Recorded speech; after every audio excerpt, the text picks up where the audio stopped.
Hello, family. Hello to everyone coming in. Give me a second.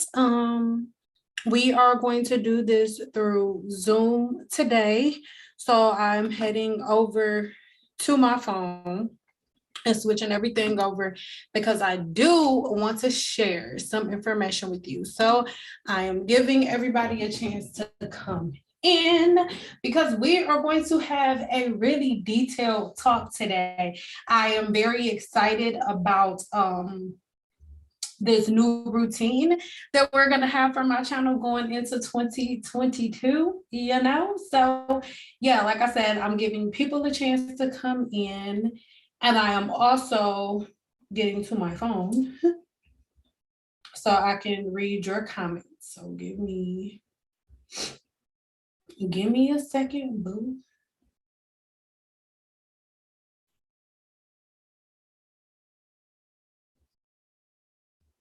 Hello.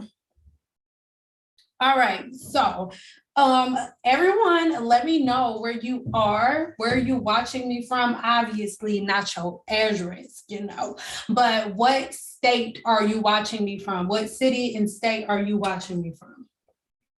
That is what your girl wants to know. And as you come in the room, make sure you give this video a thumbs up just so it can get out there more and YouTube can push it to more people. Okay, so let's hop right into this.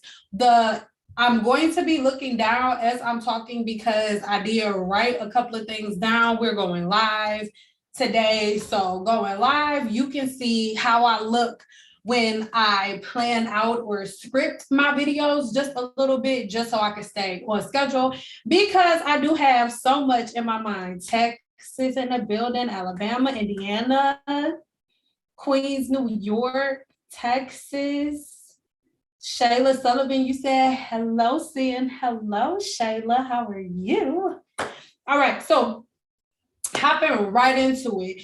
Right now, we are going to talk about 8 things that we are leaving in 2021 and things that are going to be transformed going into 2022. Now, as we are on here today, I need everybody to pull out a pen and paper, and I need everybody to save this video in their favorites, because I promise you, give it about 2 months. If some of these things are not out right now, y'all, you are going to start noticing all of this stuff in a really big way. You are going to start noticing your favorite YouTubers saying some of these things, all of that, all right? Oh, Detroit in the building, ATL. Oh, Carolina. Oh, okay, so let's go. Let's get into it. Let me move this closer. I'm moving slow because I don't want this camera to fall. Amen. Got a new setup. Boom. So number 1, which is the very first thing that we are going to leave here in 2021, or it could be 22 in some places, is curl typing. Now, curl typing has been all of the craze, right? All of the craze forever. It's probably been about 10 years that we've been going with this Team Natural thing with the curl typing chart. But as time is going on, as more people get into the science of hair, and as there are more stylists like me, more cosmetologists like me, more scientists like me that come out and give y'all the truth about it, now these brands can no longer stand behind some of these influencers that taught y'all the curl typing chart to begin with. Because give me a 2 if you agree. Remember, in this description, it says, in the title, it says, do not watch if you're sensitive, right? So we just being real here.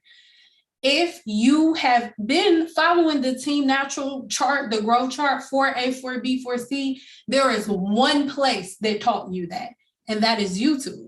YouTube taught you guys the curl typing chart, but a lot of the same YouTubers that taught you guys the curl typing chart are now done with the Team Natural thing altogether. Most of them are like, hey, 2022 is a new year and I'm done with this curl typing stuff. Give me a 2 if you've seen some of that. Give me a 2 if you've seen some of that. So that's the very first thing. the curl typing chart. That's going to be gone with in 2022. Give me a 2 if you agree. And as we are going along, if you agree with a certain number, then give me a 2. I also want to mention that there is already a very, very, very, very detailed video coming to Guru one-on-one on this exact topic. I'm going to go a lot deeper into each number, but I wanted to come on here and still give you guys a sample of it too, because I started with you, so I'm not going to act funny. All right, so that's number 1. Curl typing. Do I have a 2? Does everybody agree that you can see that dying down? Number 2 is going to be co-washing. Co-washing and wash and goes. So co-washing and wash and goes, I'm putting into the same exact category because most people do wash and goes after their co-washes. So what you are going to see is a lot more YouTubers and social media influencers. There are going to be a lot more blog posts that are just going to be flat out like, no, we are no longer doing wash and goes. So wash and goes, just for a little snippet, because remember, I'm going deep on Guru one-on-one, but for wash and goes across the board, most people are starting to see that the majority of their breakage is coming from their wash and goes. Anytime I have a client that books me for a one-on-one consultation, I always challenge them, right? Challenge them to change their routine. And one of the first things that I ask them to do is just give me a week, right? Give me 1 week where instead of you wetting your hair every morning or doing your twist and your wash and goes, instead of you doing that, give me 1 week where you shampoo and condition your hair at the beginning of the week, follow this certain regimen that I would give them, blow dry your hair, and then do your scientific brushing through the week, and then go back to your wash and goes, combing through your hair, but throughout both weeks, collect the hair that sheds. Collect the hair. Every client had a dramatic difference between the amount of hair that came out when they were doing their wash and goes and combing through their hair wet every day, and the amount of hair that they had when they just blow dried their hair at the beginning of the week or just did a Flexi Rod Set or something like that, not always having a blow dryer. So wash and goes are going to become a thing of the past because women they're trying both things because there are more women. Remember, as I'm talking, if you agree, give me a 2. So there are more YouTubers and more channels coming along and saying, okay, I know I've been telling y'all to do wash and goes, but I'm tired of making hair content, or I'm tired of doing this. I want to now start, blow drying my hair. I want to now start blow drying my hair. So I'm getting ahead of myself. Let's move along to number 3. But if you agree with what I just said, with number 2, which is that wash and goes will become a thing of the past in a minute, give me a 2. And if you do not agree with me, let's see. I love all numbers, so I'm trying to think what's my least favorite number. I don't know. I love all numbers, so give me a 4 if you do not agree with me. So a 2 if you agree, a 4 if you do not. All right. So moving along, number 3 is hair measuring. Now, one thing that really bothers me in the whole natural hair community in general is the fact that vanity metrics has taken over 100%. And what I mean by vanity metrics taking over 100%, of course, you guys know vanity metrics means something that you measure based on face value, what you can see with the human eye, right? So I'm going to use myself for an example. The last video I did, my sinuses are messing up, y'all. The last video I did was showing you guys my length retention process, right?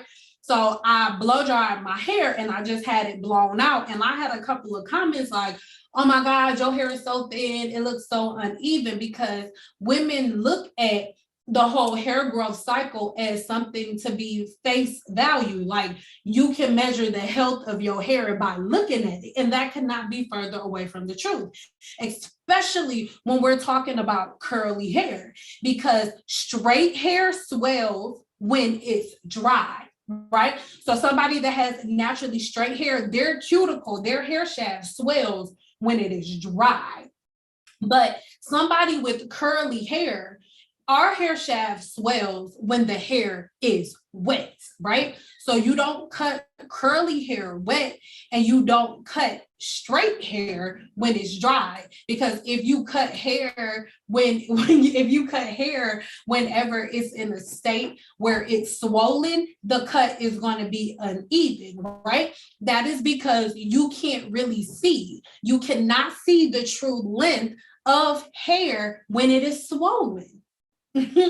Okay, so that is what I need a lot of people to understand. So from face value, number 3, hair measuring, that's going to be something that's left in the past.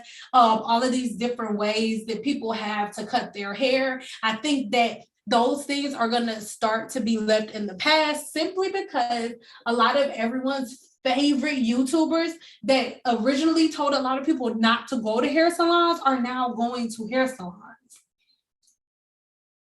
Hey, so really hope that makes sense. Again, give me a 2 if you agree in a way. Give me a 4 if you don't. It's okay. It's a free country, at least over here. Number 4 is something that I am really excited about. And number 4 is no heat. I believe that the whole no heat and heat is bad. I'm going to read you guys' comments as soon as I finish. We only have 8 and we're on number 4.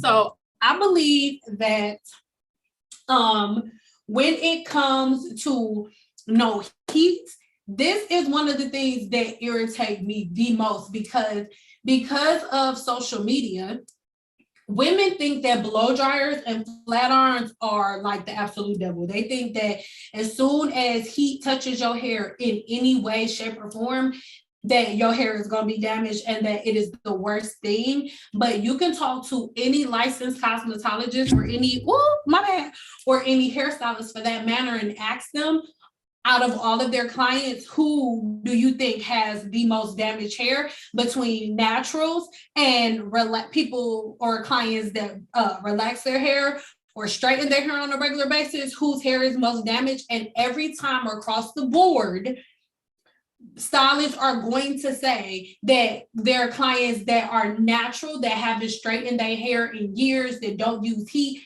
have the most damaged ends. If you are a stylist or a cosmetologist that is in here and you can agree with what I just said, that for the most part, the majority of women that have damaged hair fall in the category of natural, like I haven't straightened my hair or put heat in my hair in years. Let me know. Just be honest. If you don't agree, don't nobody say nothing, but let's be real, okay? So the whole no heat thing, I do believe that is going to be something that is left in the past, because the whole air drying thing, when you think about it, the thing that causes the most damage is the amount of manual manipulation, right? Mechanical damage is the form of damage that happens when you are touching your own hair too much, and it is the damage that is done manually, thus the word mechanical damage, right?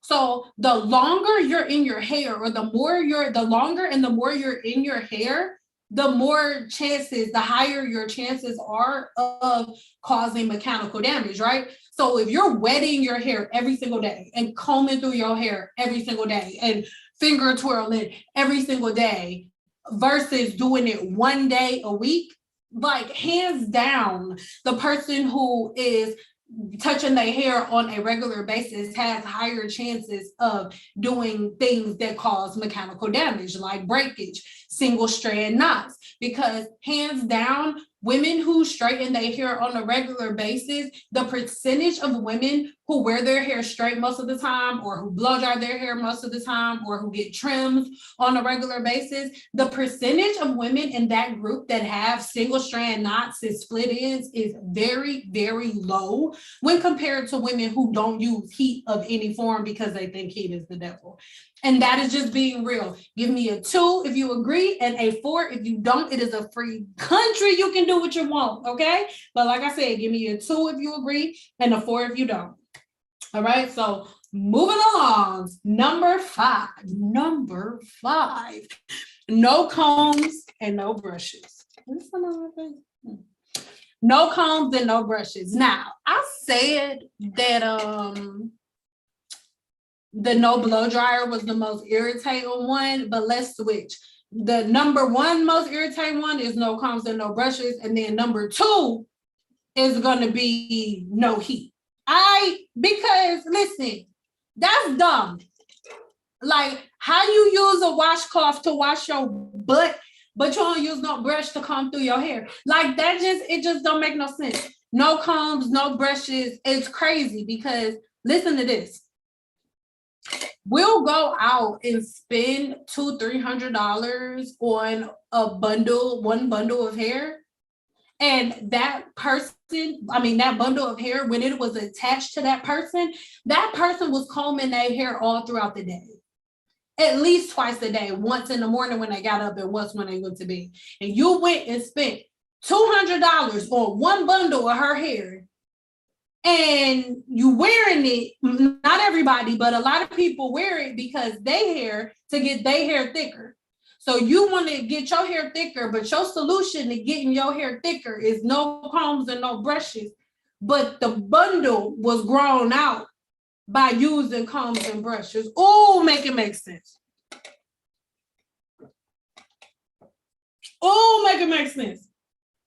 Give me a 2 if you agree and a 4 if you don't. It is okay either way. It is okay. But no combs and no brushes, that is something that will be dying out really soon. Number 6 is going to be all the do-it-yourself treatments and growth treatments like rice water, certain apple cider vinegar treatments, the greenhouse effect, the paper bag method. I think those are the same things. That all of those things are starting to die off because a lot of the women who started those fads are either cutting all of their hair off or just coming right out and saying, I didn't know what I was doing. I was just doing it for me. Now I'm going to a professional. Give me a 2 if you've seen things like that. Give me a 2 if you agree and a 4 if it's like, no, I don't really think so. No, I don't really think so. And remember, I told everybody to take notes because when we get done, we only have 2 more. When we get done, I'm going to ask y'all which one y'all want to talk about. Like, which one do y'all want to go deep into? So I need everybody to take notes, all right? So number 7 is going to be oiling the scalp, right? Oiling the scalp with blue magic, all right? Packing the scalp. Most women are beginning to see and understand through studying the science of hair and not YouTubers, right? Or not certain bloggers that don't really have any education on the subject. What is starting to happen is women are starting to understand the correlation of their dry scalp, their scaly patches, flakes, dandruff, and all of that stuff, and the amount of oils and butters that they pack in the scalp. Most women who go see a dermatologist, especially Black women that go see dermatologists, the first thing they tell me when they would come book appointments with me is like, oh, I had to find a new dermatologist because she didn't understand. She's not a Black woman. She told me to stop oiling my scalp and my scalp will stop flaking. Where in reality, most women don't understand that dermatologist knows exactly what she's talking about. Black women, purple women, like white, Black, Puerto Rican, Mexican, Peruvian, Brazilian, like it doesn't matter. Everybody has a sebaceous gland in their scalp. Sebaceous gland produces sebum. Sebum is the oil that helps your hair stay strong enough to retain its length. Period. It's just as simple as that. So if you're constantly putting butters and petroleum-based products on the scalp, you're blocking the follicle. And a lot of people, oh no, I'm not blocking the follicle. Listen, I have a question for you, and this is not a rhetorical question. I need everybody to answer it for me in the comments. For everybody who thinks that you need to oil the scalp, I know for a fact, and so do you after this, that you're blocking the follicle. The follicle is microscopic, right? The average person, and by the way, my sinuses are acting up because I heard somebody comment on my sniffle. So the average person has 100,000 follicles on their scalp, 100,000 holes. You ma'am, you sir, you little girl, you shouldn't be on here unless you're 18. Don't get me in trouble. Most of us, not most of us, the average person has 100,000 follicles on their scalp, right? So by you having 100,000 follicles on your scalp, I need you to do me a favor. Look in the mirror right now and tell me if you can see them. No, you cannot. You cannot sit there and count 1 follicle, 2 follicles, 3 follicles. No, you cannot count them. With the naked eye, you cannot see your hair follicles. So if you cannot see your hair follicle with the naked eye, and then you put a comedogenic oil or butter, comedogenic means its ability to block the pores or the follicles, right, of the skin, scalp, whatever. So if you use a comedogenic butter or oil and you can visually see it, like you put a slip or you use Blue Magic, you got a blue line going down your head, like if you can visually see that oil, but you can't visually see the follicles that you put in it, your follicles are suffocating. They cannot breathe. They cannot breathe. Period.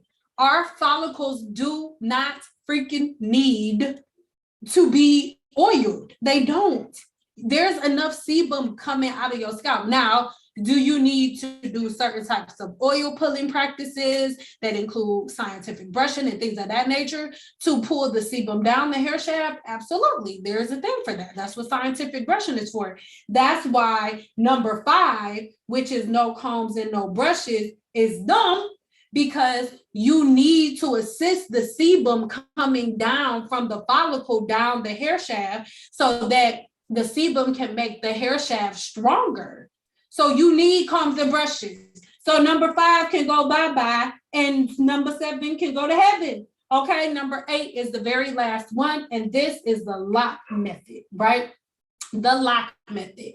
The lock method is one of the leading causes of hydrofatigue.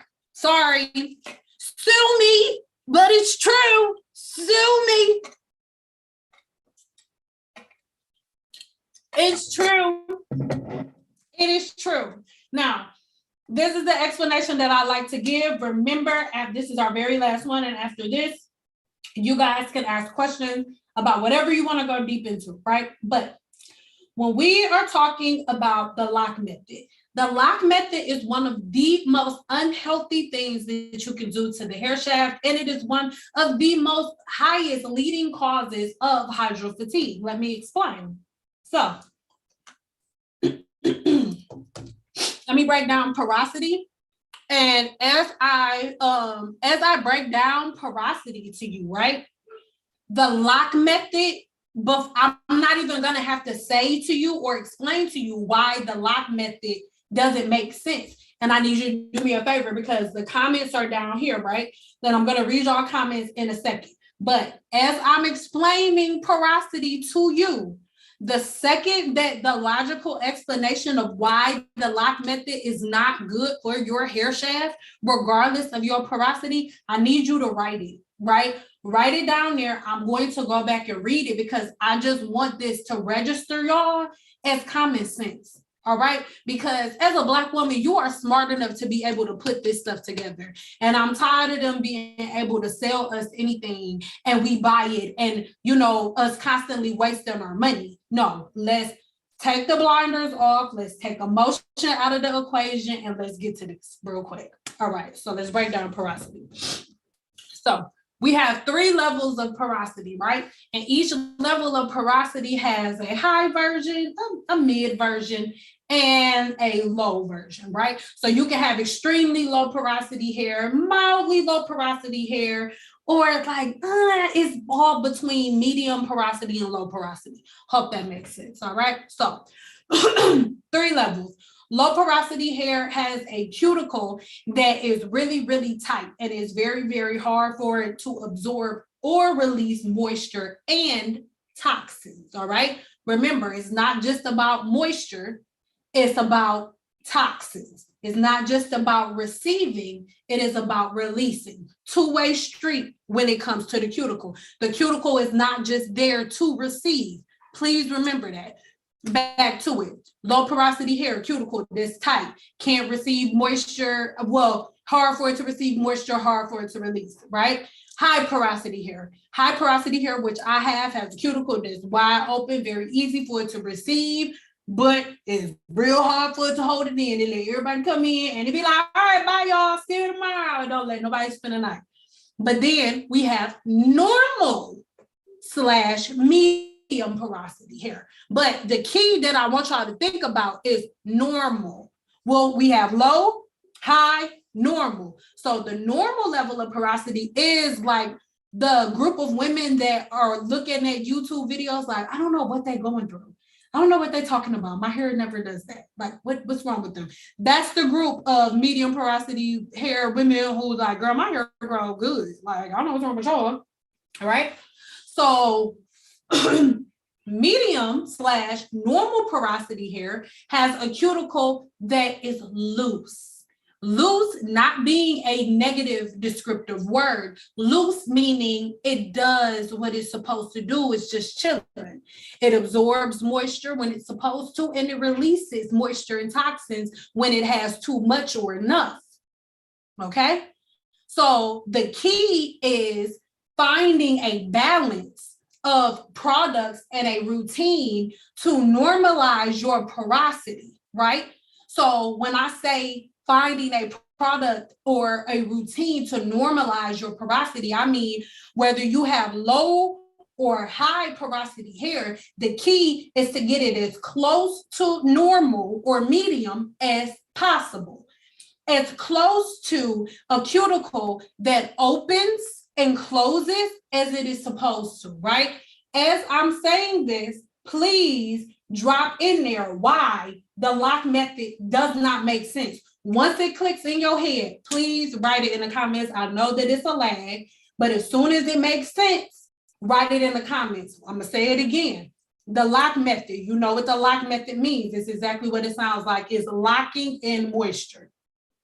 You layer certain amounts of products on the hair shaft to lock in moisture. That is the lock method. But remember, the key to having a healthy hair routine, regardless of your porosity, whether it's low with a tight cuticle or high with the open cuticle, the purpose is to get your hair routine for your hair to meet in the middle, as close to normal porosity as possible. Normal porosity being a cuticle that opens and closes whenever it needs to, based on the routine that it sets. So if that's the way that the hair shaft is supposed to be, if that's the way that your hair routine is supposed to be, by you locking the lock method, you using the lock method on your cuticle, you are giving your hair self-imposed low porosity.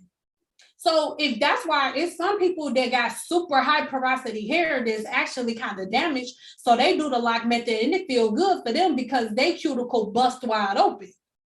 But then it's another person who already got low porosity hair that do the lock method, and then all her hair or his hair start breaking off or thinning out. Why? Because you are locking down the already locked cuticle when the purpose is to get your hair in medium at a normal place, opening and closing, releasing and receiving when it's supposed to. The cuticle should never be locked, ever. Give me a 2 if it makes sense. 101, it's the new year, all right? Once Obviously not tomorrow because it's the holiday, but baby, come the second, the stuff I got for y'all. You're gonna be like, Cyn, I don't have time to be watching all of this content, Cyn.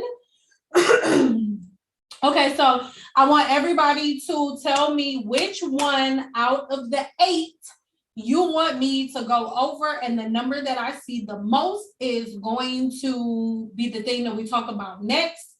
And I need my moderators to, and I'm going to read y'all comments. I haven't got some comments yet, I'm sorry. Because I would not be able to get through this if I was reading the comments. So I need y'all to tell me which one y'all want to go deeper into. Number 1, okay? Everybody write it down so you know. Number 1 is curl typing. We can go deeper into curl typing. Number 2, wash and goes. Number 3, hair measuring. Number 4, no heat. Number 5, no combs and brushes. Number 6, do-it-yourself growth regimens like rice water, apple cider vinegar. Number 7, oiling the scalp. And number 8, lock method. Okay, I'm gonna do it one more time for y'all.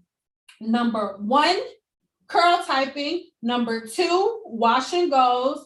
Number 3, hair measuring. Number 4, no heat.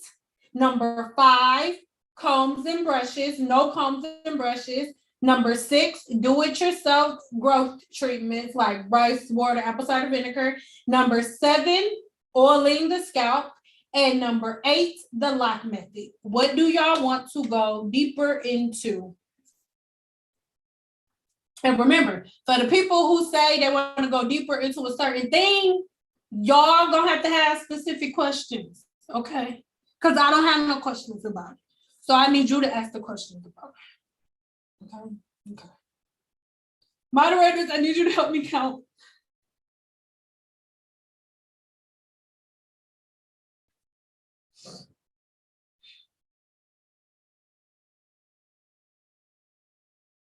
Okay, let me count. Let me look out.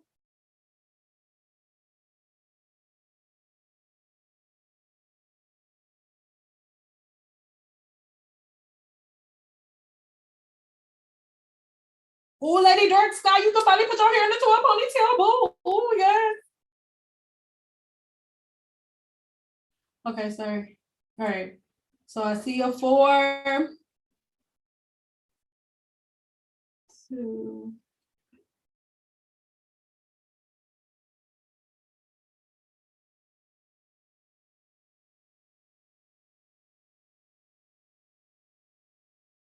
Moderators, can you count for me, please?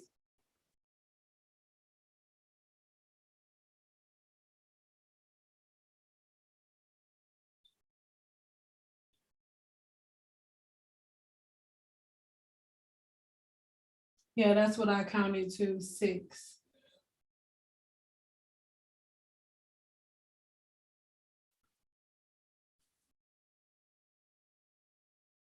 Okay, so if you voted for 6, it looks like 6, it does.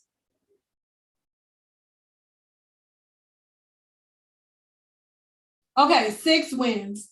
6 is do-it-yourself stuff. So somebody asked me, what do I think about Ayurvedic herb mass, etc. So that's a very good question and a really good place to start, baby. So I am a herbalist, right? So let's be very clear and say I may be more obsessed with plants than I am with hair.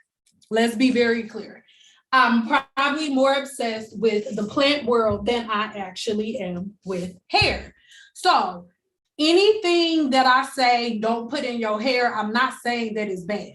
Coconut oil, I'm not saying that is bad. I cook with coconut oil.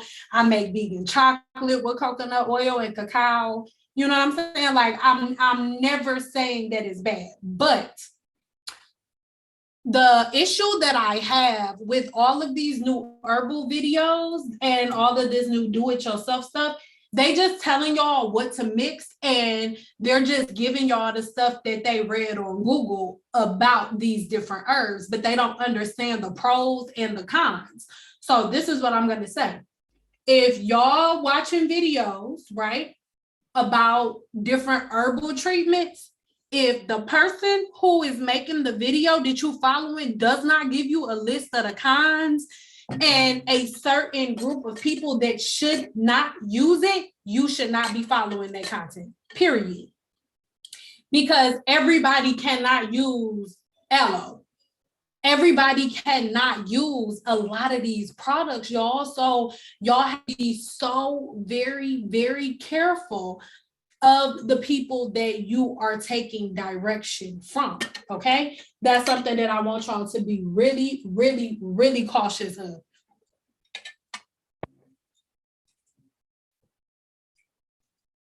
Vegan chocolate, wait, was saying, I want the recipe. Oh, baby, listen, vegan chocolate is super duper easy. Listen, real quick, vegan chocolate. All you're gonna do is get some cacao, right? And you can get fresh cacao, or you can get, I like to do fresh cacao because like the ones that are still like in the actual bead nuts, you know, the granules, the granules, or however you say that. So I would get those and then I just mash it up, right? And that's pure cacao, or you could just buy it already mashed up. And then I get coconut oil, but you want to make sure you get the type of coconut oil that's super duper organic, that solidifies. So you are going to get the unpressed, unfiltered, all of that, right? So organic coconut oil. And then anyway, so you take the cacao and then you take the coconut oil, melt it down, mix that together. And then I take maple syrup because I want it to be like really, really unfattening. You know, it's like my favorite sweet treat. It's delicious. So I use maple syrup because maple syrup got 0 calories, okay? Like 0 calories. So I use maple syrup. And then you just mix it up, and then you can put it, you can get like little molds, or you can get a baking dish, whatever, or a pan, like a flat pan, and just lay it down. I always get parchment paper and put the parchment paper down, and then just pour the mixture on, of course, after you've mixed it up. So cacao, mashed cacao, some coconut oil, maple syrup, and then you put it in the freezer, let it get hard, bust it out, and then boom, you got vegan chocolate. It's that easy. What you mean? Yeah. So when it comes to herbs, that's something that I don't recommend that anybody does until they really, really understand hair, right? So really quick, going into herbs, I just want to share something with you guys. So shameless plug in myself. Okay. So I have an ebook, and it is about unlocking hair myths. I'll show you guys what it looks like on my website so you can get to it. But first, I'm just going to show you a couple of little pages from inside of this ebook. And in this ebook, I really break down everything. So let me share the screen with you. Here we go. All right. So this is, hold on.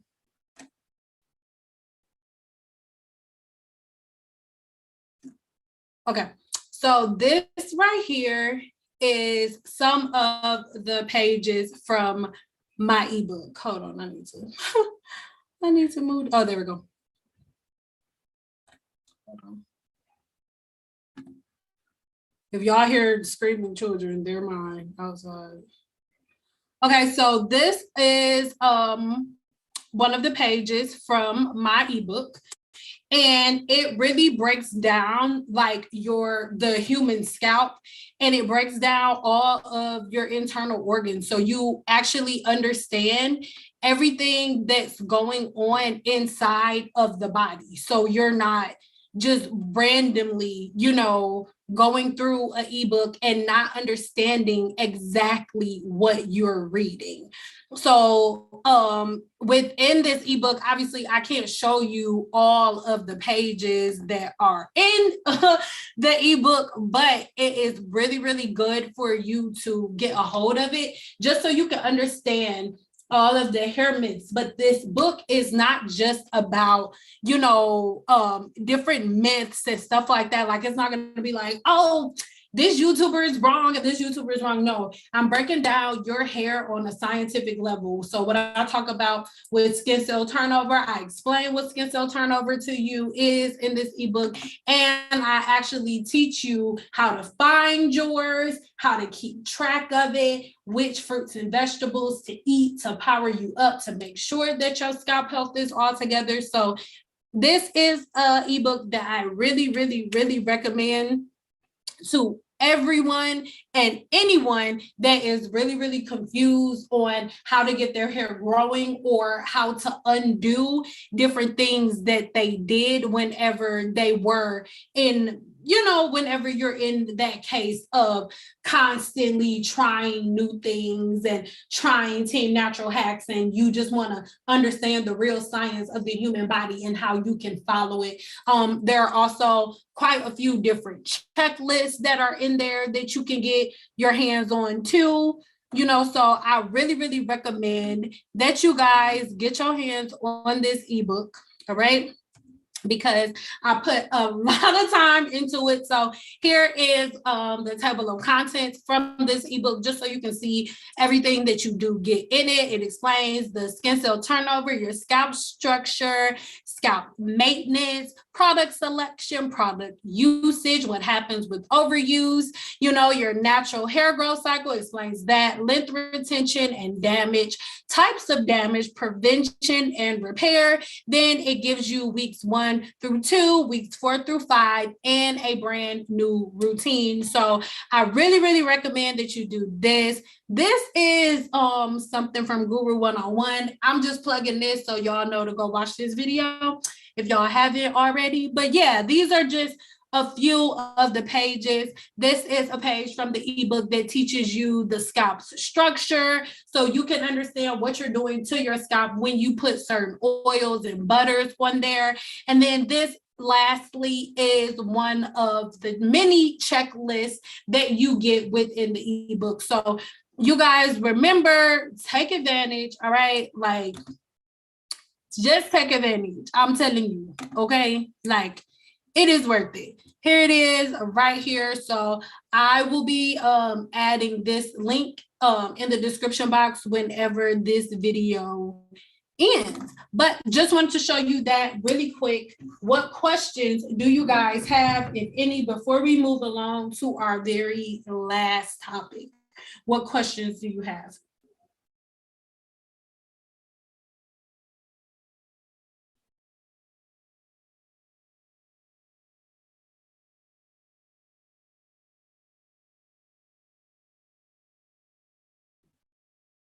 Yes, chemicals and hormones build up in the hair shaft and causes the hair to break. Yes. And then too, something that a lot of people don't understand is not only do you have a sebaceous gland that's there to release oil, it also releases acid to cleanse off any excess sebum that's not removed. So if you're not washing your hair, that's acid that's there to clean off the excess oil on the scalp is in overdrive. And if it can't clean things off because there are too many things there, it begins to calcify on the scalp. And then if there's too much calcification within the scalp, on the scalp, or within the follicles, some of the follicles begin to die. And this is why a lot of people will notice that their hair is getting thinner or it's starting to look lighter. This is why. All right, I really hope that makes sense. And I actually have a video making the vegan chocolate. I'd have one. It's already on my channel. It's like a short. I'll put it in the description box below. I have it's like a 30-minute clip. It's so easy to do.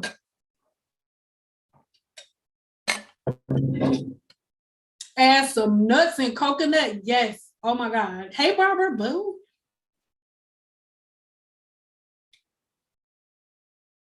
Just be careful of the calories if you're trying to lose weight, but it's so good. Yes, yes. Yeah, I ain't say it was for weight loss. I just said it was for chocolate. I ain't say it was for weight loss now.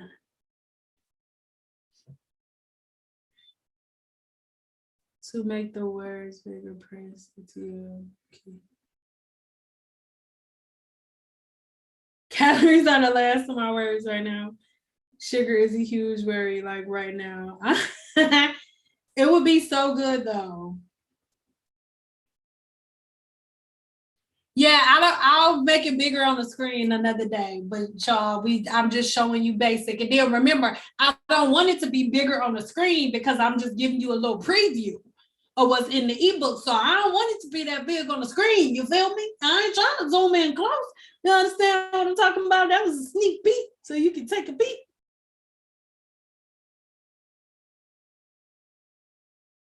Going back up. Okay, Tanya, Boo, if you still in here, or Lady Dark Sky, or any other moderator, did you guys oh, so Jalea Nicole, I've been watching y'all videos. Boo, you cute. Who was the second place runner-up? Because even though number 6 was the winner, nobody had any questions except for one person. Only one person had a herbal question or do-it-yourself question. So what was the second runner-up? What was our second place winner, if you can remember? Thank you, Tanya. I love you so much. Oh my God, I do not know where my bells are. I don't know. I don't know where my bells are. But thank you so much for the donation, Tanya. I appreciate you so much. And actually, what I am going to start doing, because I'm doing my giveaways in a different way. So now I'm going to start like taking notes whenever somebody does a super chat, so I can just keep up with it in my mind, because I'm showing my appreciation back. I'm sorry. So Tanya, you the first one I'm writing down. I appreciate you so much, because I know it's hard out here for a pimp when you trying to get the money for the rent. With the Cadillac and gas money spent, it'd be a whole lot of jumping ship. So I appreciate you, girl. I do. Thank you for the super chat, Tanya. Girl. Oh, I want to show them, Tanya. I want to show people this bath tea. It's a video already coming for it. I was just saying, I'm just talking to Tanya because it's Tanya, but I don't know if I want to show it to him yet until later, but it's like my favorite thing to get. I could always go get it because it's right there, because I'm using it as soon as I finish on here, but I just didn't know if you wanted me to, so I'm gonna wait. Unless you say something in here, but you let me know. Say yes or no. I love you, Tanya. Hey, Cyn, your hair is cute. Are you wearing crochet braids? No, boo. This is a wig. Anytime y'all see this braided wig, these braids, this is a wig. Y'all got to remember, I'm going to leave the link to it in the description box below. Hold on. Somewhere about to lift up. See, I didn't put it on that good right here because I wear glasses. This is a wig, boo. I'm telling you, whenever I do a brand deal, it be worth it. This is one of the brand deals. This is on my channel. This to me, braided wigs are worth every freaking dime. Every nickel. Okay, who else? 7. Okay, what questions do you guys have about oil in the scalp? What are your thoughts about mixing different products together? It is one of the most irritating things that people do. Remember, I told y'all not to be in here if y'all sensitive. This is Black Kermit Cyn. I just don't have, actually, Black Kermit always got a black hood on, but I got one. So let's do it like this for the rest of, so for everybody else that come on new, they know this nigga Cyn. So let me say this. One of the most irritating things that I see online is when people mix their products.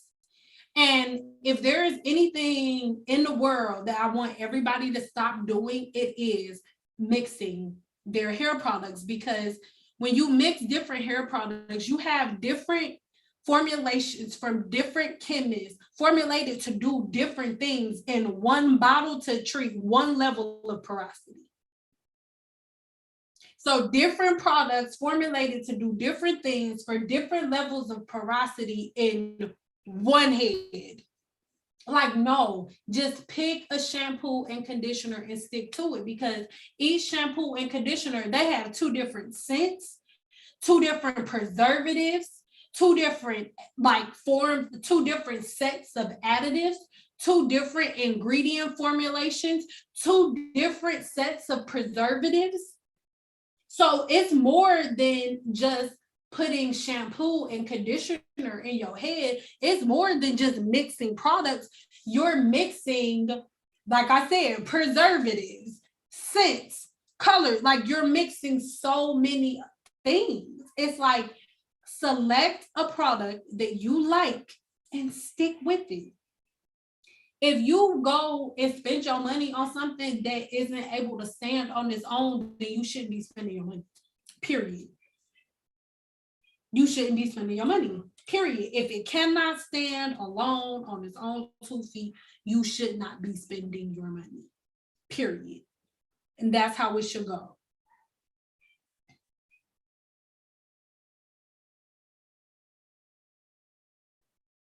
Can I send a link to the braided wig? Yes, as soon as we get out of here, I'll put the link in the description box. So everything that we talk about in this video, I'll put the link below. This a good live. Thank you.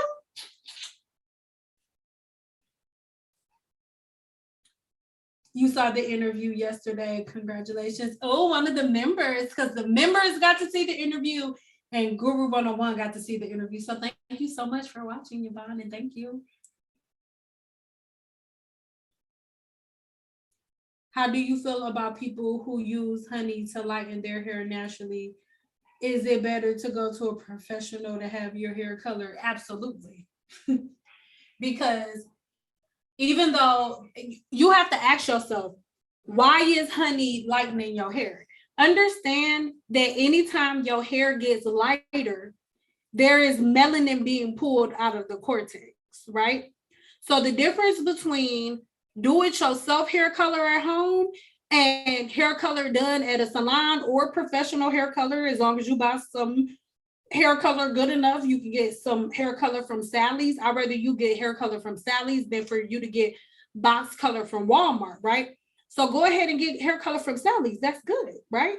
But the thing is, all of y'all think that like using onion peels and all of these other things and beets and all of these natural colors in your hair and stuff, and that's good. But this is what y'all don't understand.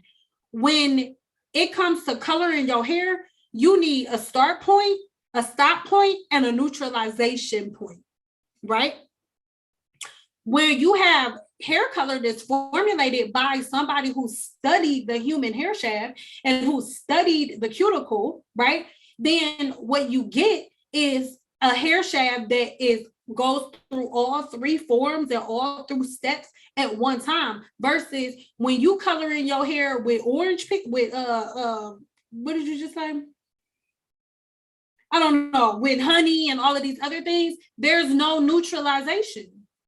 There is never neutralized, and there's no cut off point. You just put that in your hair. Rinsing water is not enough to get to the cortex. Understand that if you put in honey in your hair, that honey is getting deep. And think about how thick honey is. So yeah, honey can get in the cortex, absolutely. And honey is binding to the melanin within your cortex and yanking it out. Just like Aztec clay. Everybody's like, oh my God, this is a great moisturizer. No, it's not. And there's a video coming on that. So I'm getting ahead of myself, but y'all in my live, so that's good. But even on the clay, with the clay, it seems like it's a moisturizer, but for people who do the lock method, number 7, or number 8 or number 7, which somebody just brought up, oil in the scalp, for people who do that, when people say, oh, this clay made my hair moisturize. No, it didn't. It normalized your hair shaft and took it to the place that God meant for it to be. You Google it. Remember, fact check me, baby. Now, clay, all of its attributes that you guys get from YouTubers, that YouTubers tell y'all about with clay and stuff like that, these are attributes that the body gets when clay is ingested into the body, right? Because there are forms of midnight clay that you can mix with water and ingest into the body. That's when all of those nutrients and botanicals and stuff just rush the body, right? When we talk about midnight clay. But when we're talking about midnight clay on the hair shaft or on the skin, it is not a moisturizer. It is a detoxifier and a dehydrator. Google it. Somebody right now, Google it. Is midnight clay a dehydrator? So listen, something cannot be a moisturizer and a dehydrator at the same time. I'm an herbalist. I know herbs and dirt because it's dirt, right? So midnight clay is magical, but on the hair shaft and on the skin, it is a binder. So once you mix it with water or apple cider vinegar, which is an acid that purifies, that's why they tell you to mix it with apple cider vinegar, okay?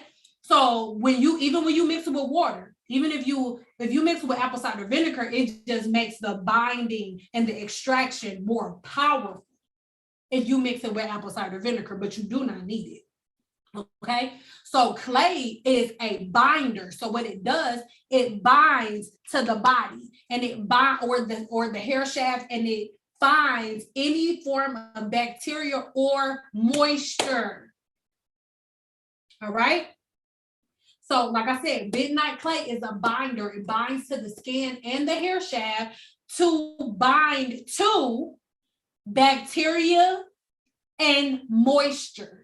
And any type of like harsh metals or anything like that, any environmental damage, all of those products, everybody that does the lock method, because most people who swear by that clay also swear by the lock method, right? So midnight clay, it binds to all of the products, all of the bacteria, everything, and then it dries up.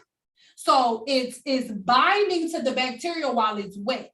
And then as it dries, all of that bacteria lives in that clay that's hardened. And when you rinse it off the body or the hair shaft, all of the things that clay has binded to rinse off. This is why after you use midnight clay, your hair feels amazing and it feels light and it feels moisturized. It's not because midnight clay moisturizes your hair. It is because all of the things that you have done have been undone. Midnight clay is not a moisturizer. There is no scientific evidence or no scientific studies that have been back that can say and stand behind midnight clay as a moisturizer. It is not a moisturizer. It is a dehydrator. You cannot have a product that's a dehydrator and a moisturizer at the same time. Do-it-yourself products only work if you understand the chemical formulations and compounds of the things that you are putting in your hair. Midnight clay may feel good in your hair the first time if you're a person who's been following all of this stuff. But if you are a person who has not been following any of these things, or a person with low porosity hair, or a person with high porosity hair, oh baby, somebody with high porosity hair should never use midnight clay. Midnight clay, never, ever. Why? Because it is a binder. High porosity hair already has a problem holding moisture, and the cuticles are always open. So if you put a binder inside of the cuticle, mind you, it's binding to bacteria inside of the hair shaft and on the body. You have good and bad bacteria, sis and bro, especially in the hair shaft. So if you have high porosity hair and then you put a dehydrator on top of your high porosity hair that can barely hold moisture, yes, not a good idea. But a lot of people who love midnight clay, most of those are people who either do the lock method all the time, so their hair is always bummed down with the product, or they have low porosity hair. But that's my take on herbs. Most people do not understand the herbal complexes of the stuff that they're using. And because they don't understand the herbal complexes of the stuff that they're using, they just use it. And then that's why y'all noticing that most of the people that teach y'all to do it, they don't do it forever.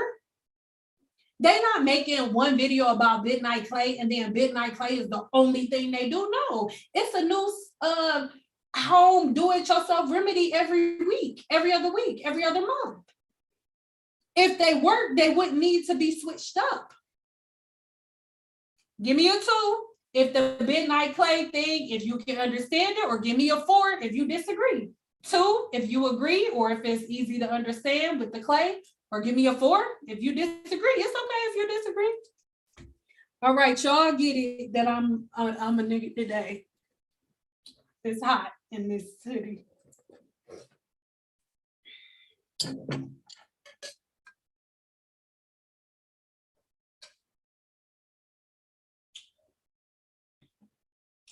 Honestly, we should have how many products for our hair routine? Like 3 or 4, not 5 billion.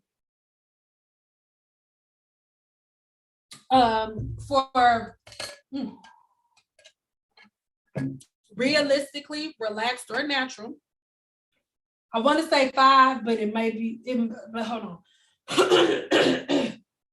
So when the list of products that I'm about to give you is not a list of products that everybody needs every single day or every time they wash their hair. Just these are the products that everybody needs in their home, not products you use every time you do your hair. Okay, so everybody needs a scalp scrub for skin cell turnover. You want to know what skin cell turnover is? Holla at my ebook that I just told y'all about. But anyway, skin cell turnover, you'll need something for that. So you need a scrub. So product number 1, scrub. After that, shampoo. After that, conditioner. After that, a deep conditioner. After that, a retention butter and a serum. Maybe a mousse. After that, pretty much nothing else, and an oil if you need to. And this goes through whether or not you're relaxed or natural, silk press natural braiding. You don't need more than 8. You do not need more than 8. If you want to know exactly how to use them, depending on the routine, then why don't you join my 7-day challenge? It's only $35 one time. And you're in my group forever. You can ask me questions whenever you want.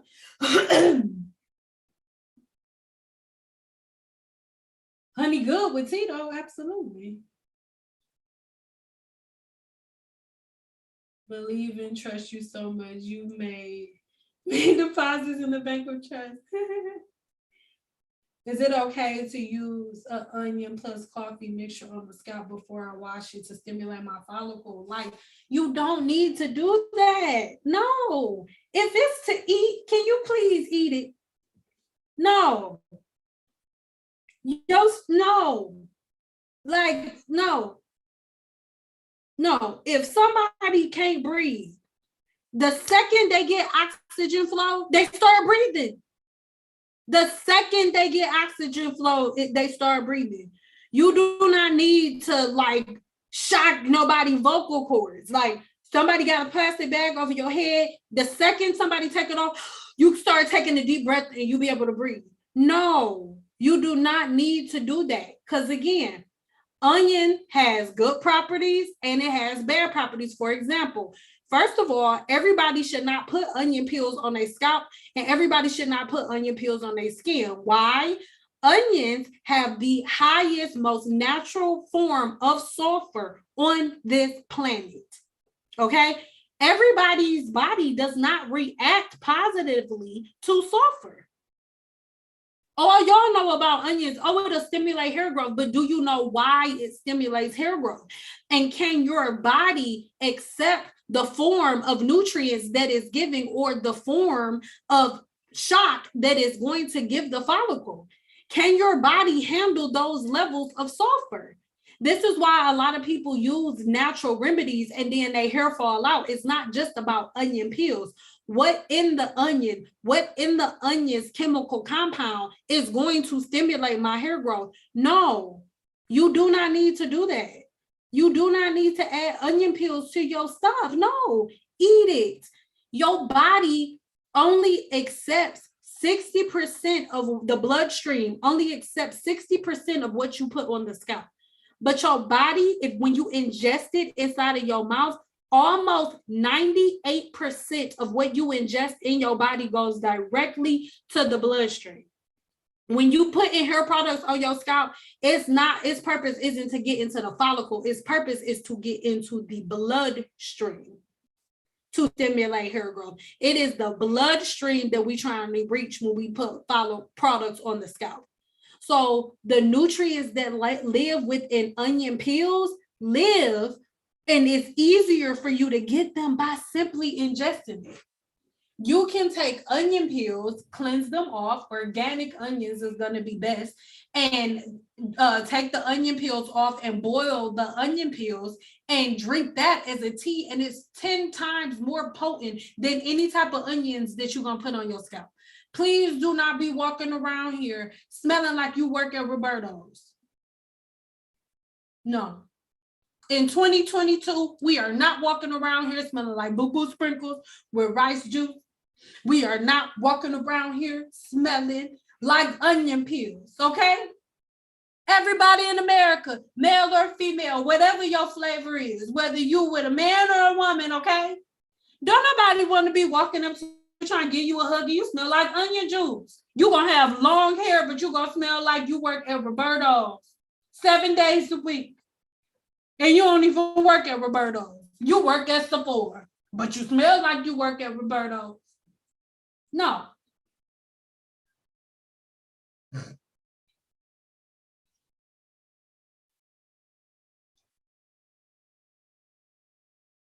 Girl, so wonder I still have hair on my head with all the stuff I was doing to my hair before I met you. I'm so glad I came across your channel. You got me for life, girl. No, you got me for life, because if I don't hear from you, I'm gonna be like, what has Barbara been doing? Because I know that if I haven't heard from you, it's because you're doing something you ain't got no business. And that's for everybody in Guru 101. They know I will stalk them if I have not heard from you, because it's a couple people that I'm about to be stalking. But y'all know if I haven't heard from y'all, it's because y'all know that I'm gonna know that you've been doing something you ain't supposed to if you have. But I can feel it. I'm coming. This may be a dumb question, but is do-it-yourself scalp scrub using salt sugar more harmful than a pre-made one? Yes. I haven't used one, but I've wanted to try. I've decided not to since I didn't know what I was doing. Now.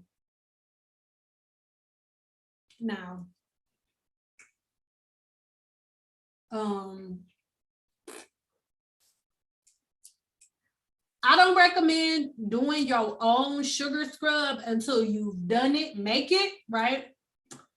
Use it on the mannequin. Try to wash it out the mannequin and then keep going. Because please understand, the salt that you gonna use and the salt that they use to make a scrub are two different salts. All right? So the salt scrub and the scrubs that I'm gonna recommend, those will rinse out of the hair because it's super duper fine, right? And just people hear the word sugar and they think the same sugar that they cooking with. No, remember, sugar can be melted down and made into a completely different consistency. So please understand, especially if you have high porosity hair, all of that sugar may not rinse out of your head. There are a lot of people who they made sugar and got the wrong type of sugar. You got super curly hair and you have sugar in your head for about 2 weeks. So I don't really recommend it like that.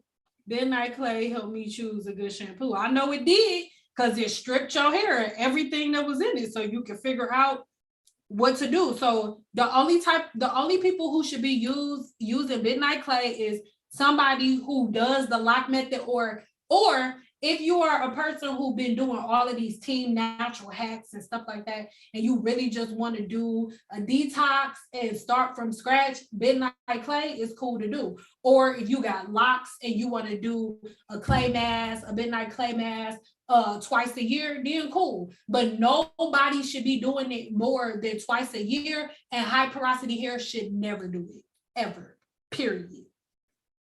So yeah. Facts, they don't do it forever. This is so true. That's a good way to put it. Off topic, but please do a video on your crystal Cyn. You want me to go get them? I'll go get them. They're right there. Give me a 4 if you want me to go get some of my babies. They're scattered around the house, but I can go get a few.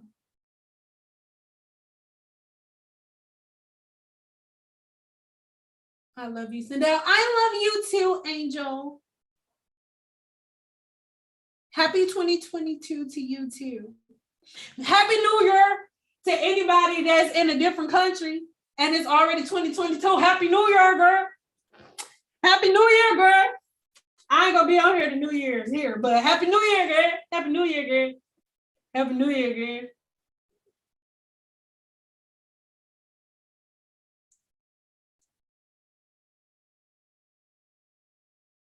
I gotta ask my husband to take the chicken out for a burn.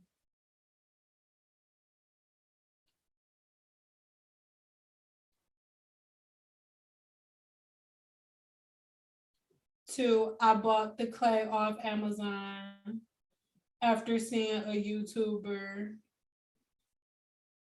when the batter's on the start.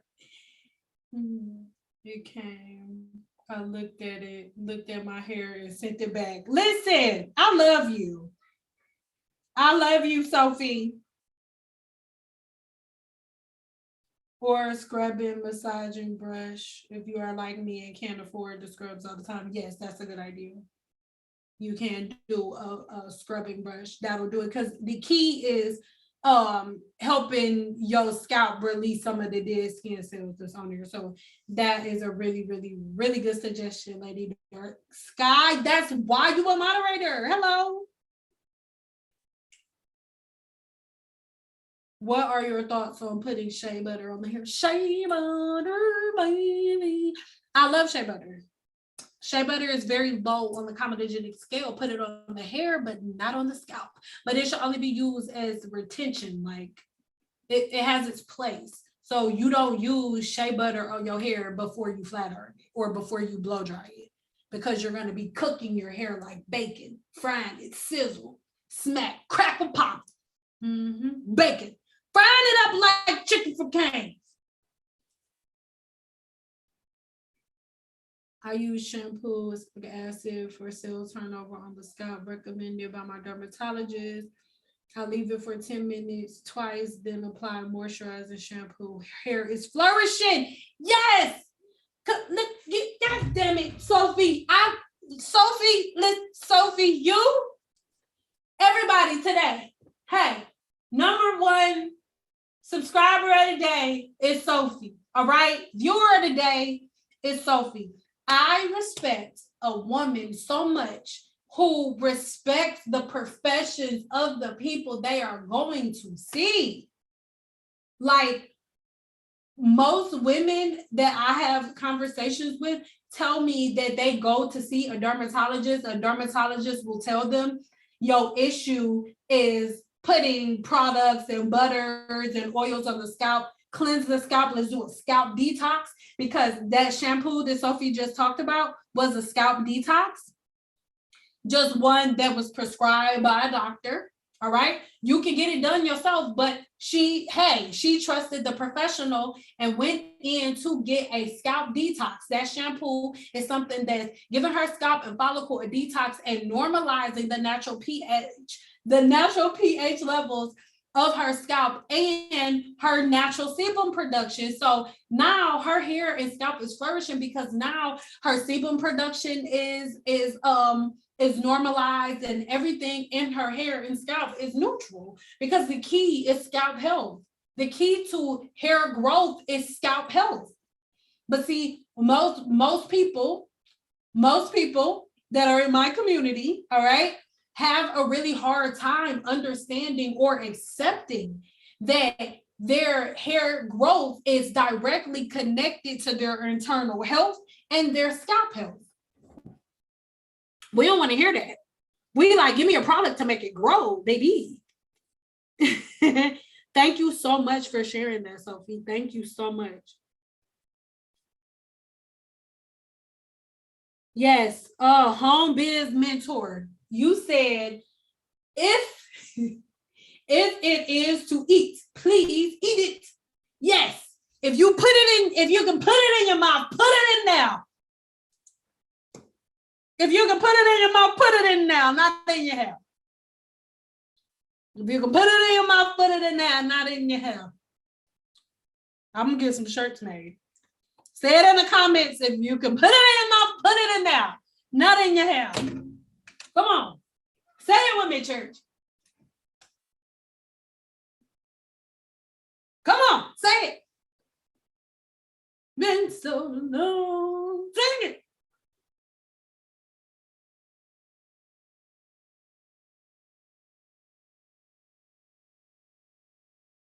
Apple cider vinegar is the worst smell. Yes, y'all walk around here, pickle juice.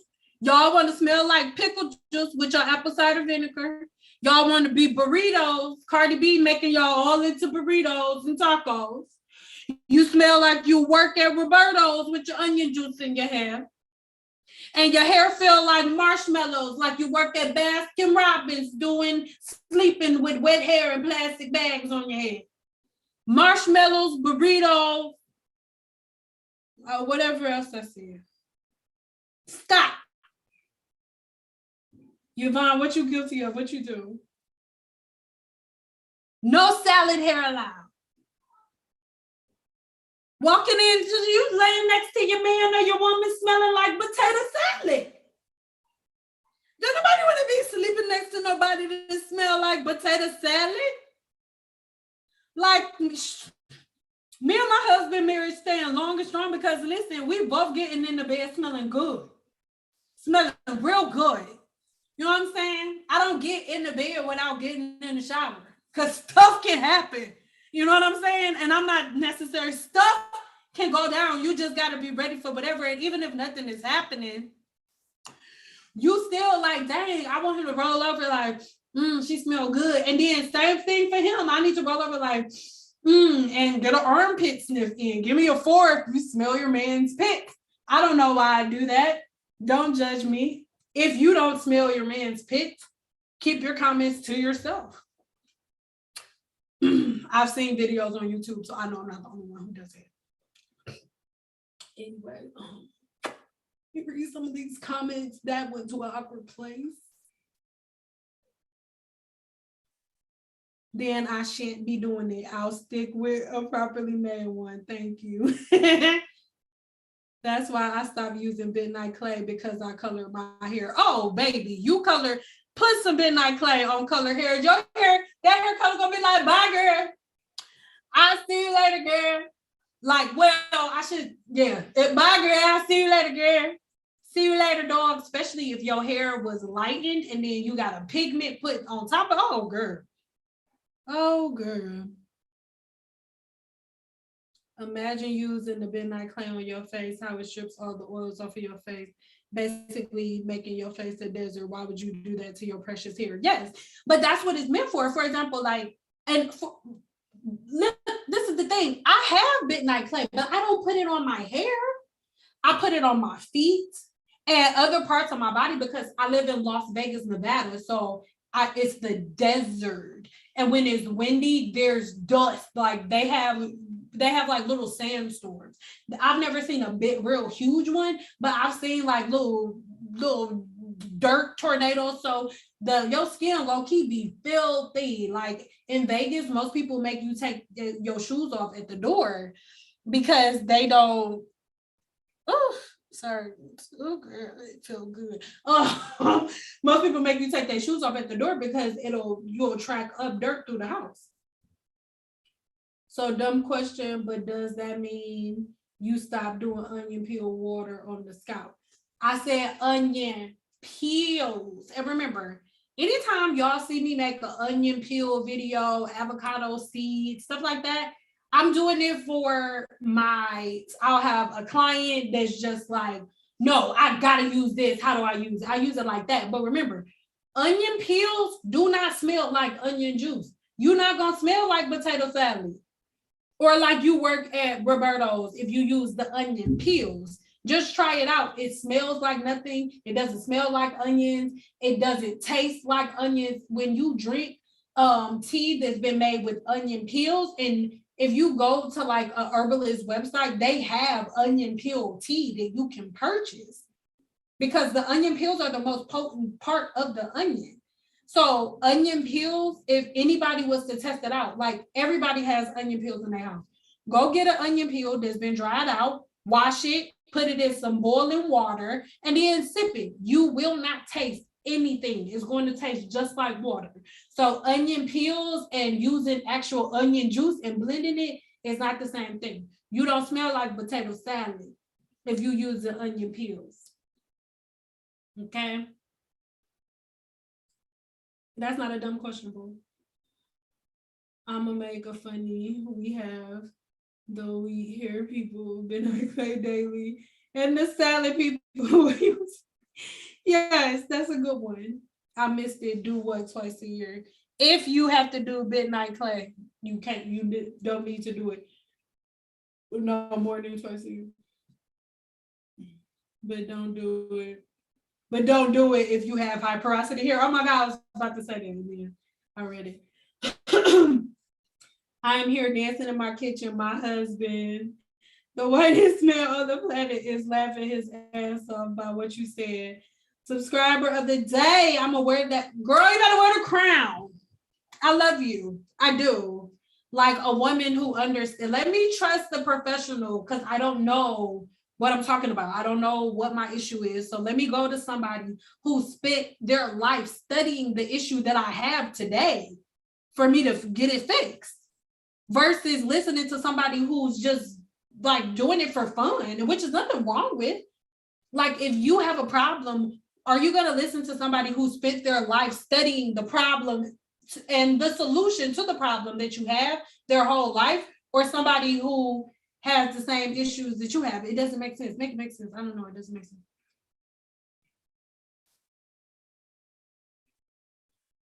Tater salad. Once it's locked, baby. Yeah.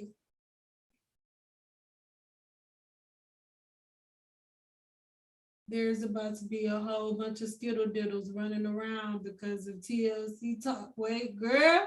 Wait, what happened on TikTok?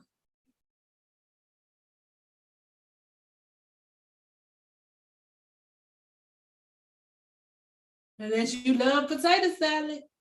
I have never met a man who is going, not that I didn't met a whole bunch of men because I've been with the same one since I was 19. Hello. But I've never met a man be like, damn, like, man, did you see her? It was both of them, like they both bad, but that one that smelled like potato salad, man, she was bad as hell. I love potato salad. So I love chicks that smell like potato salad. You've never heard a dude say that, or a woman. You've never heard a woman like, damn, she look good. Like, ooh, I bet you she smell like potato salad. Ooh. Never. I'm like, go on with that shit, man. I'm like, you want nobody to smell like potato salad. You want somebody to love you for you? No. Maybe at Cane's.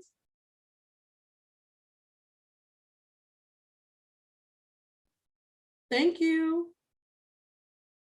I need to make more onion peel teas so I can lower my glucose. I love you. And cholesterol. Yes, that will do it.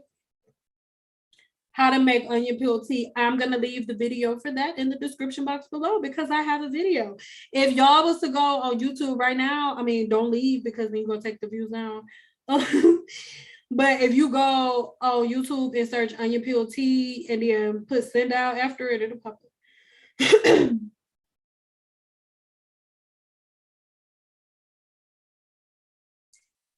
They are revisiting black follicles because there's a chemist on TikTok telling people to use oil. I guess.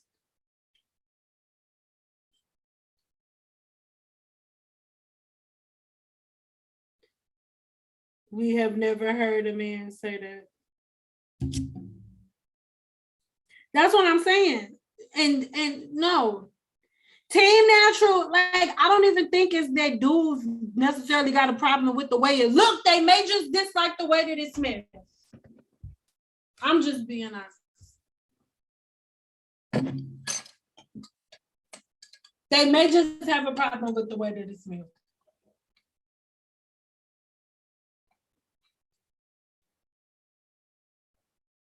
Mm-hmm. Mm-hmm. Onion peels and garlic peels. Yep. It's not a tea that I drink every day, but like maybe especially around that time of the month, I drink, I mix, and it's just better for it to be organic because you don't have to worry about the pesticides on the peels and stuff. But I'll take my onion peels and my garlic peels. I never throw them away. I always use them for teas. Yes, and everybody has it in their house. Everybody has it in their house. Everybody has onion peels and garlic in their house. And I'm not saying don't buy products. That's not what I'm saying. But most of the stuff that y'all need to make your hair thrive and grow is in your house already. And you could eat it. Stop putting it in your hair. Like, if there's something wrong with you internally, if it's something wrong with your heart or something, your doctor not gonna be like, come in here. Let me rub this on your chest. This some heart medicine. Let me rub it on your chest. No, your doctor is going to give you a medication for you to ingest into the body because problems that manifest on the outside of the body first took place and set in inside of the body. So that's where you address it. So like I said, your doctor, you having heart problems, your doctor ain't like, give me that lotion. Give me the lotion. Even herbal doctors, they not, let me see that. Give me that. Let's rub some of that on the, no. You get like a certain tincture, and even if they do rub something on the body, it's potent, it's non-comedogenic, and it's a certain mixture that follows a certain scientific complex of the human body, if that makes sense. So I really need everybody to get there.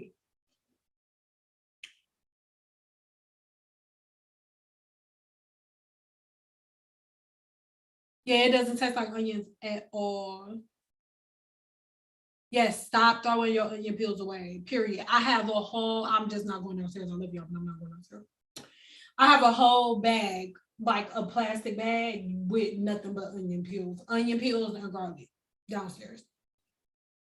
It ain't that far. Give me a 5 if you want me to go get it. I'll go get it.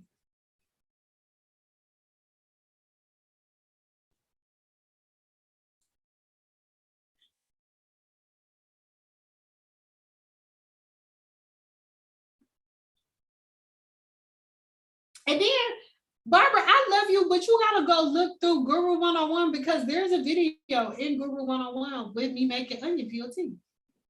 So go back inside of Guru 101 because it's in there.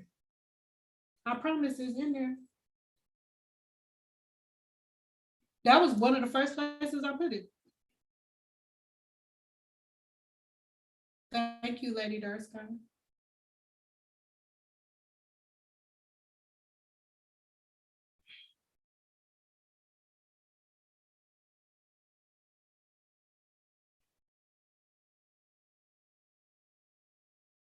Oh, man. All right, hold on. I'll be right back. Don't go nowhere, dog. I'll be right back. And if people come in and they see I'm not here, be like, she'll be right back, dog.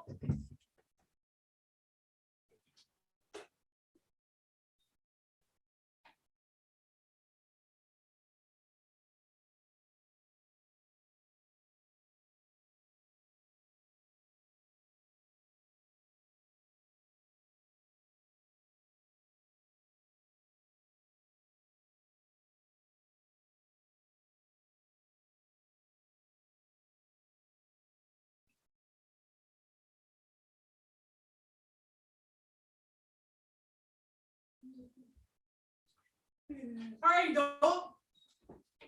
Did you tell him not to leave? She'll be right back, dog.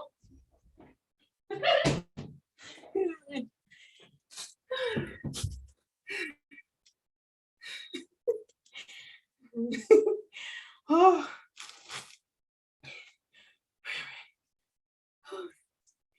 Why real niggas don't that much?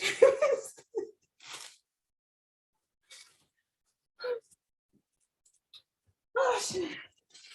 Why? I can't breathe. Oh my God. My bad. The door to my sliding door was cracked. I don't like cracked doors. I don't like, give me a 2 if you like this. I don't like cracked doors. You either open or close. Ain't nobody peeking through, no sneaking up on me. No, dog, be right there. Okay. Oh, it's 2 bags. It was supposed to be a garlic bag and an onion bag, but they just mixed up now. So these are onion and garlic, white onions mostly. And then I just made tacos and I had this bombs broth that I made with my red onions, purple, whatever. And so that one, that's why those aren't in there. But yes, all you would do is boil some water, and these don't smell like nothing. I wish there was a smell cam. You smell nothing. You do not smell onions in this, like nothing. Nothing. It doesn't smell like onions, nothing. And all you do, put that in some water, boil the water first. And once the water starts to boil, throw them in there. And then not a whole bunch, but throw them in there or whatever. And then after you throw them in there, take it off. Turn the fire off, cap it, and just leave it sitting there for like 30 minutes. Baby. Forget putting it in your hair. Drink it. And then it's so tasteless, right? You can even put like some cloves and some cinnamon in it, right? And then mix that up and like let it sit there for that 30 minutes with some cloves and some cinnamon in it. Then strain it, baby. And then you can add some you can drink it hot or ice, and you can add some flavored creamer to it. Ooh, baby. Like one of my favorite ones is vanilla almond creamer. That's what this is right here. Not with the onion peels. This is something else I made today. It's another herbal mix that I made today with creamer in it. So, okay.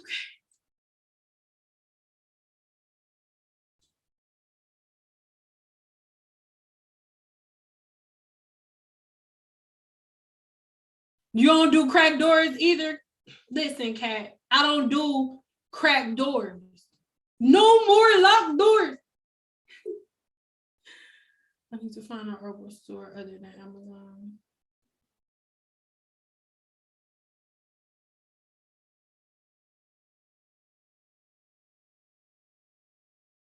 Okay, do y'all have any more questions before we go? Because I ain't gonna hold y'all hostage on New Year's. It was one topic that I wanted to talk about, but I'm like, I don't know if I want to address. It doesn't have to be a serious topic. I feel like it could be an empowering topic if people not sensitive, but I don't know if I want to do that. So give me a 2 if you want to go on our empowering topic into 2022, or if you want me to just answer a couple of your questions and then sign off real quick so I can go eat and go outside in the backyard. What you want to do?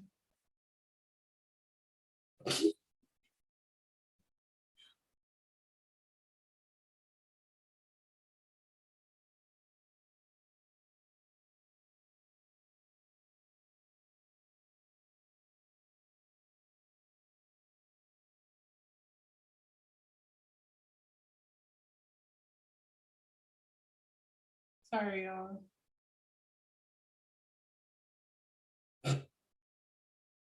Okay.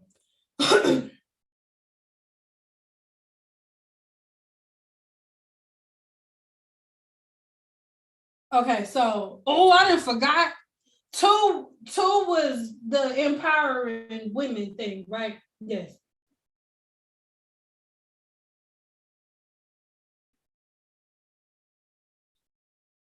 I asked a question about using heat every week at 250.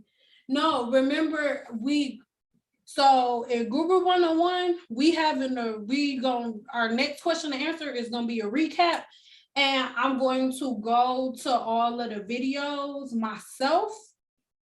Yeah, I'm gonna go back to all of the videos myself. You know how Guru 101 members, you guys know how I go in and like share the screen. So I'm gonna go and share the screen and show y'all all of these different videos, because baby, I got a video talking about like how to match the temperatures and how much is too much to straighten the hair. Me as a professional, I never straighten my hair more than once a week. I don't put heat in my hair more than once a week. And then if you were my client, right? And if I was still standing behind the chair doing hair and you tried to get me to give you a silk press every week, I wouldn't do it.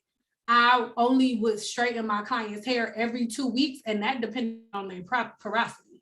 So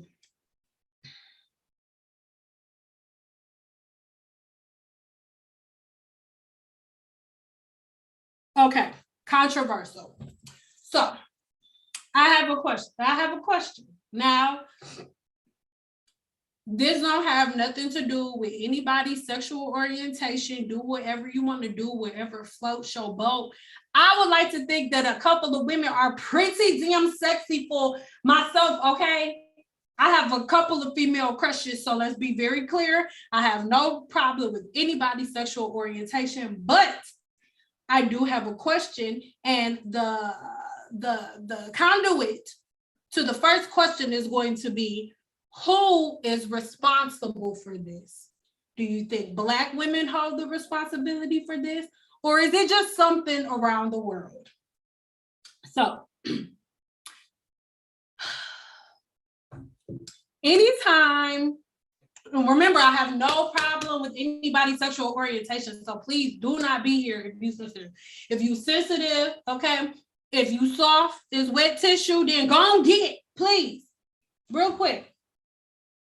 Okay, so why is it that anytime, regardless of race, whether it's whether it's a white man or a Black man or a man from any race that identifies as transgender or homosexual or anything, whatever, why is it that the form of, first question, why is it that Black women are the women that they mimic, which that first thing is fine because we fine, like duh. So I have no problem with that Black women are the women that regardless of race, if you're mimicking a woman or if you are coming into your femininity from whatever your sexual orientation is, why is it that the race of woman that you mimic is a Black woman, but not just a Black woman, because we know why, but why is it a toxic Black woman?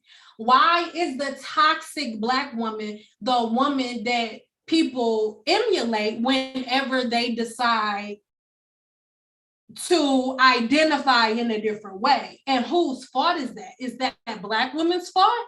Or is that the way that it's been being perpetuated? And even though I believe that it is because it's been perpetuated in such a way, I believe that a lot of us hold, not us, but we do hold some form of responsibility for it. And when I say the toxic Black woman, I mean, so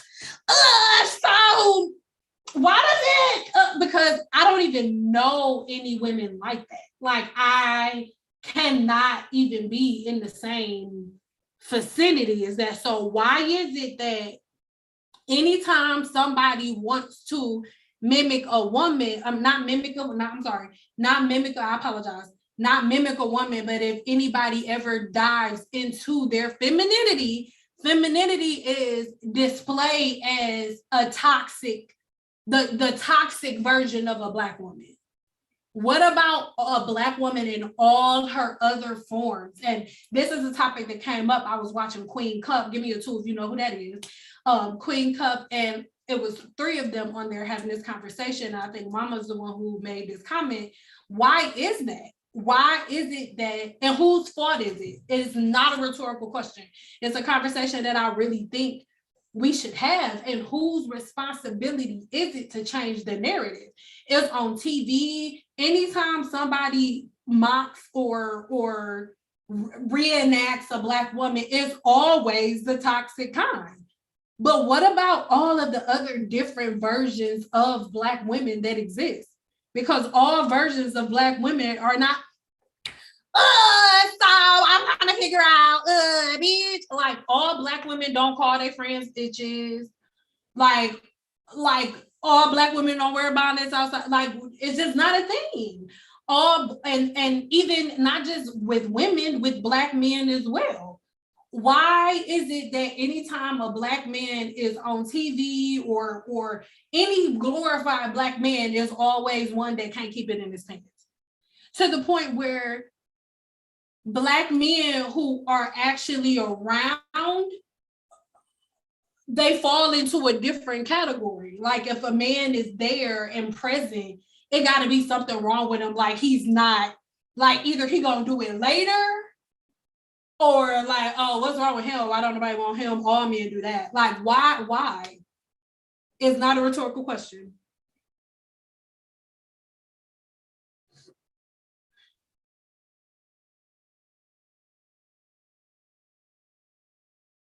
Because we beautiful and amazing. No, I understand the Black women. Of course, Black women are what? Black women are who you're going to emulate. I know that. I get that. Of course. If I was any other race, I would emulate a Black woman too. I'd be like, ooh, like she, ooh, hello, ooh. So I get that part. I get it. I'm not even gonna hold you up. I hope this don't sound too vain, but like when I get dressed and stuff, especially like pre-dress, I'll look and be like, ooh, I want to be me too. Ooh. So I get it, right? But why is that the form? Why is that the version? Because there are so many versions of the Black woman. And don't get me wrong, I'm from the D, so I got a two, but there are so many different divine versions of the Black woman. Why do we only pick one?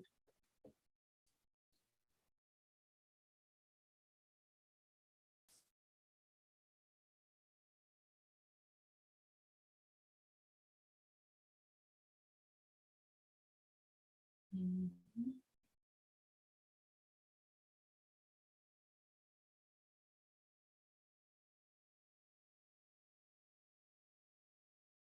Mm-hmm.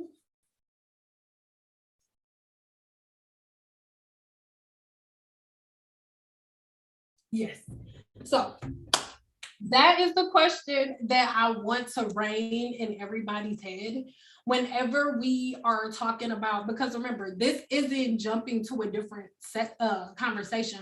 All of these things are all inconclusive with each other, because the way that we identify and the way that we treat each other, the way that we talk to each other on social media, and all of these different things are things that the outside world watches.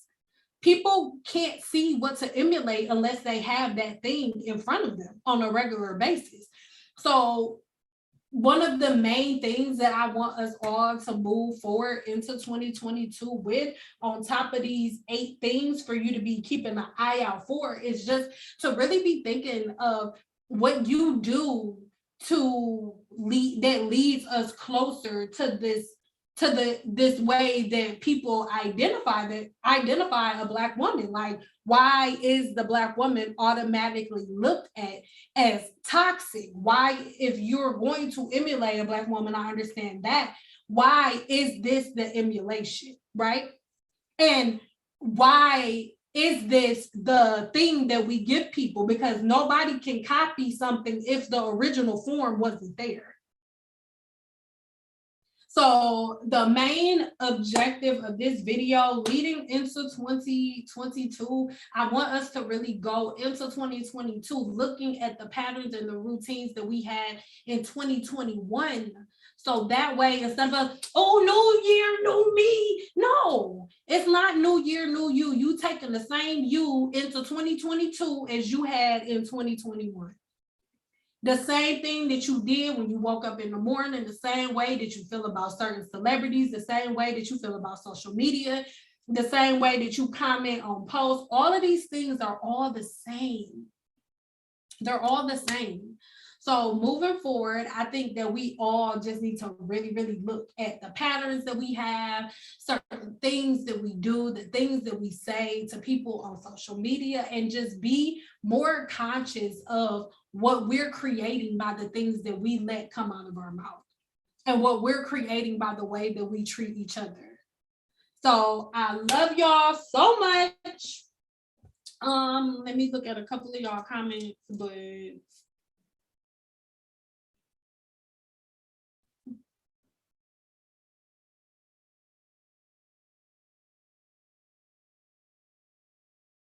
it is because historically we as Black women have been overly sexualized, demoralized, and trivialized. So it is almost as if we, as a punishment, have their self push back.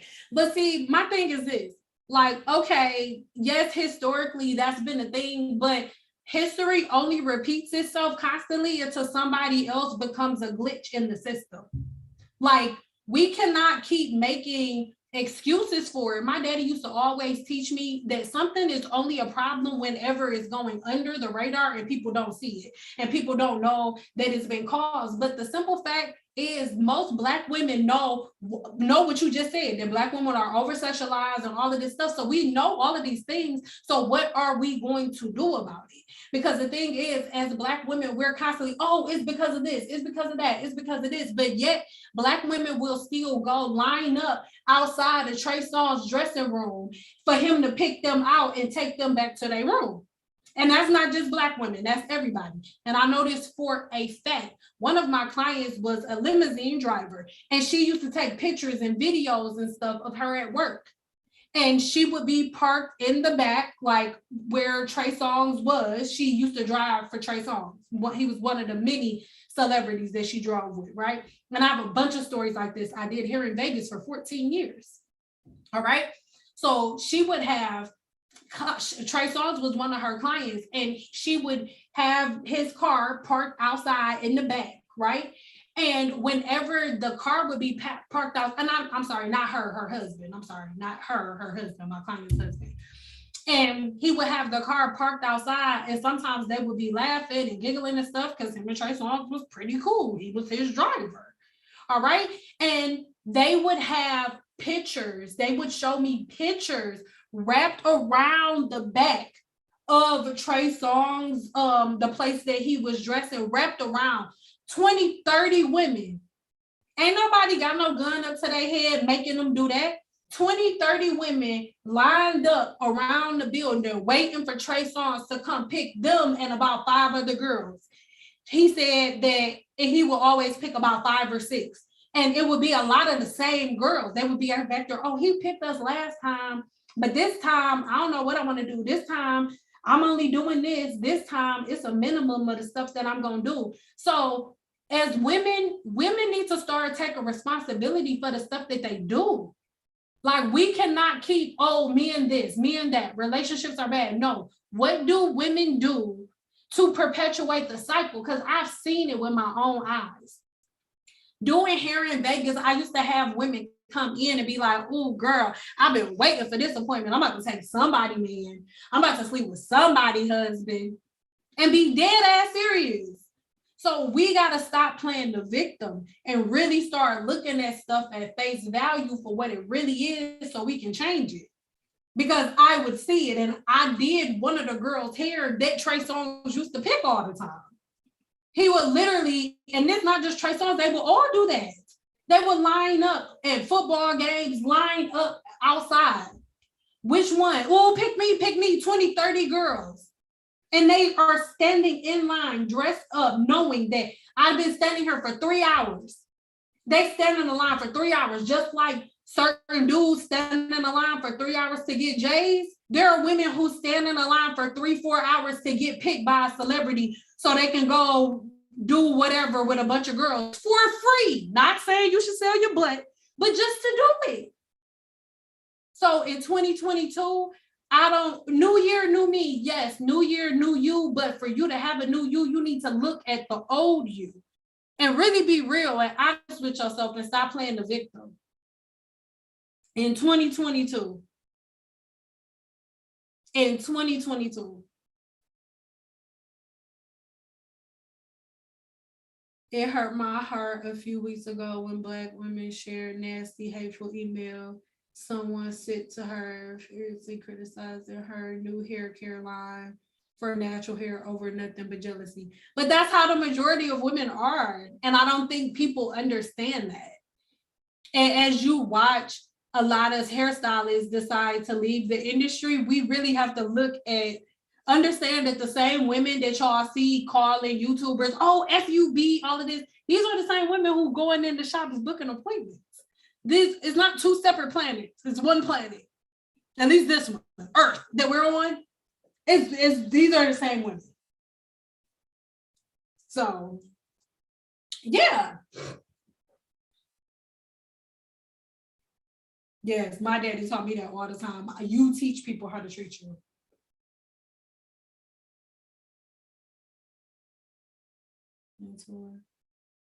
That is also self-hate. Not everyone knows better. We think most things are common sense, but if someone was never told there's better or different, they do what they know. Listen, I love y'all, but at the end of the day, wrong is wrong and right is right. Once you grown, it's up to you to figure out the difference between right and wrong, because guess what? Once you hit 18, you break the law, you going to jail. They don't give a damn, oh, my mama ain't teach me, this person ain't teach me. It doesn't matter. It doesn't matter. It's up to you. And if people stop playing the victim and really take responsibility over their life and the hand that they was dealt, whether it's a messed up hand or not, then everybody will be able to get a lot further, because everybody want to play the victim. Like, you can't play the victim. You grown. You know the difference between right and wrong. Common sense may not be common sense. Okay, that's what you want to go with. If your common sense ain't common sense, you do something without your common sense that's against the law, you going to jail. Don't nobody care about that. So I'm trying to figure out why is it okay in that form of life, but when it comes to the rest of life, it's like, no, I can just go. No, that's why it's 70-year-old fools. That's why 70, 80-year-old people that's they 80 years old and they just as dumb as they was when they was 17. And the only difference between a person that grows and has wisdom by the time they reach 80 is they looked at the hand that they was dealt and found out how to make the best out of those situations at the end of the day. But playing the victim don't get you nowhere. Because for every story that you got, there's somebody else with a story 10 times worse than yours.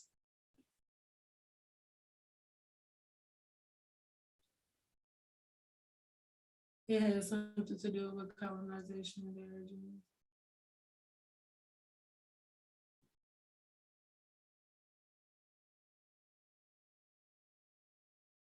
Yeah, so I love y'all. We've been on here for a hot little minute. I don't see no more hair questions. True, it's not an excuse. It's an observation. You're 100% right. Whatever happened to you explaining why you are however you are, but it does not excuse it once you are adults. See a therapist if necessary. Read, grow up. That's what I'm saying. Like, oh, my mama didn't teach me. It's a whole bunch of mamas that didn't teach their kids a whole bunch of shit. Do that mean you can walk around treating people any type of way? No. Nope, it don't. It's messed up that if your parents didn't give you the tools that you needed to move through life, and you got to go figure out what the tools are on your own. But that don't mean that you can be doing stuff and effing up other people's stuff that they already built and be like, oh, it's my bad. I have enough tools. Sorry, I destroyed your stuff. I ain't have enough tools. Sorry, I made you feel like shit. My parents made me feel like shit. It's not an excuse. It's not.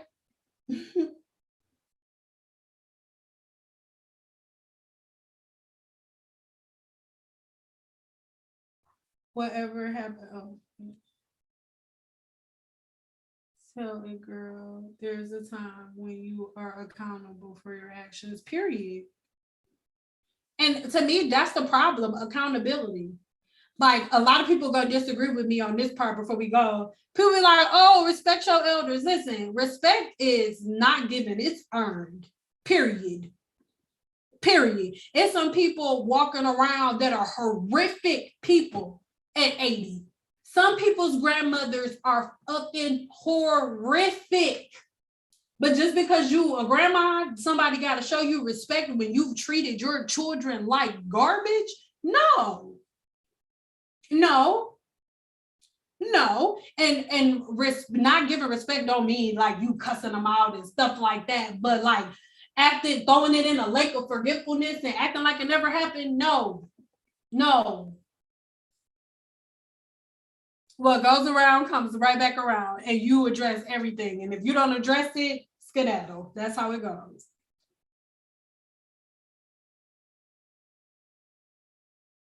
Yes. Then that's the thing. Most people don't realize that they need therapy. So, to end this live, I want to say this. Let's go ahead and make note of the 8. I just said 8 of the 8 things that we talked about today, because these 8 things are the next full-fledged videos that you guys will be getting from my channel. So curl, typing, wash and goes, hair measuring, no heats, no combs or brushes, do-it-yourself growth treatments and stuff like that, do-it-yourself products, oily scalp, and the lock method. Coming up next, these are 8 different videos that you will get the pros and the cons from each level. All right. Love y'all so much. Catch y'all on the flip side. Make sure that you check the links in the description box. Give this video about let's say like 10 minutes for it to get done loading and processing, and I'll have all of the information in the description box below. But let's just say this, for 2022, what has went around and what's went in the bowl is coming right back around for the story to be told. So you better make stuff right, and you better start growing your hair tonight. On this time, I love you guys so much. And tomorrow at 3:30 p.m. Pacific timing, I will have a new video coming for you, one of my new protective styles. So make sure that you are here tomorrow to catch that video for me. And even though I didn't do Vlogmas, right, I do have a brand new regimen and schedule coming for Guru 101 and my YouTube channel. So y'all are going to start getting hit with a whole bunch of videos, but that's what I've been doing. I've been binge recording like crazy and getting all of this stuff ready for y'all. So super excited about that. Remember, if you want a detailed breakdown, or if you love the different videos that I do on the Team Natural community and different hacks and stuff like that, then make sure that you get the ebook that I'm going to leave in the pinned comments, because it's called the Natural Hair Myth Buster, and that is not only going to have all of the myths, right, but and most of the myths, all of the myths that we talked about today, but not in a way like, oh, forget them, they dumb, they stupid. No, I'm breaking down to you the scientific breakdown. I'm giving you the scientific breakdown in this ebook. All right. So I really, really recommend that you get it. And like I said, I will see you later. Come back in a couple of minutes to get the links.